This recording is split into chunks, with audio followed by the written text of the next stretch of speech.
चींटी और कबूतर की कहानी। गर्मियों के दिनों की बात है। एक छोटी सी चींटी पानी की तलाश में इधर-उधर घूम रही थी। कुछ देर घूमने के बाद उसे नदी दिखाई दी, जिसे देखकर वो बहुत खुश हो गई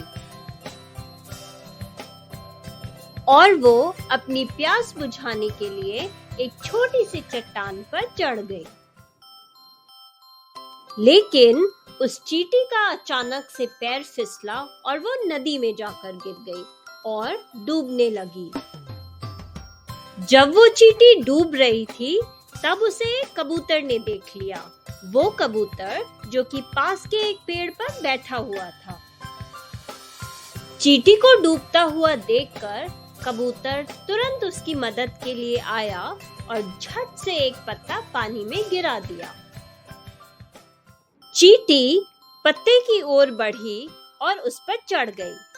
फिर कबूतर ने ध्यान से पत्ते को बाहर निकाला और जमीन पर रख दिया। इस तरह चींटी की जान बच गई और वो हमेशा कबूतर की ऋणी हो गई।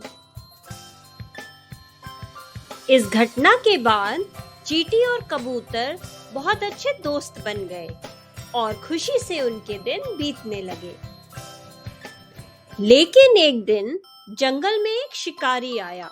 उसने पेड़ पर बैठे सुंदर कबूतर को देखा और अपनी बंदूक से कबूतर पर निशाना लगाने लगा। यह सब वह चींटी देख रही थी, जिसे कि उस कबूतर ने बचाया था, और उस चींटी ने शिकारी की एड़ी में जोर से काट लिया और वो शिकारी जोर से दर्द से चिल्लाया और उसके हाथ से बंदूक गिर गई।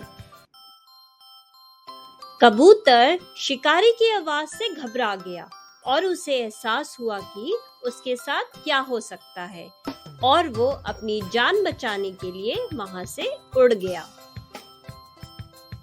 जब वो शिकारी वहां से चला गया, तब कबूतर उस चींटी के पास आया और उसकी जान बचाने के लिए उसे धन्यवाद दिया।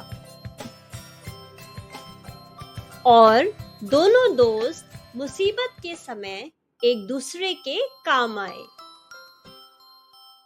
कहानी की सीख: एक अच्छा काम कभी बेकार नहीं जाता। समय आने पर वो अवश्य फल देता है। इसलिए हमें एक दूसरे की मदद हमेशा करनी चाहिए। Thank you for watching. If you like this story, please subscribe and share my channel.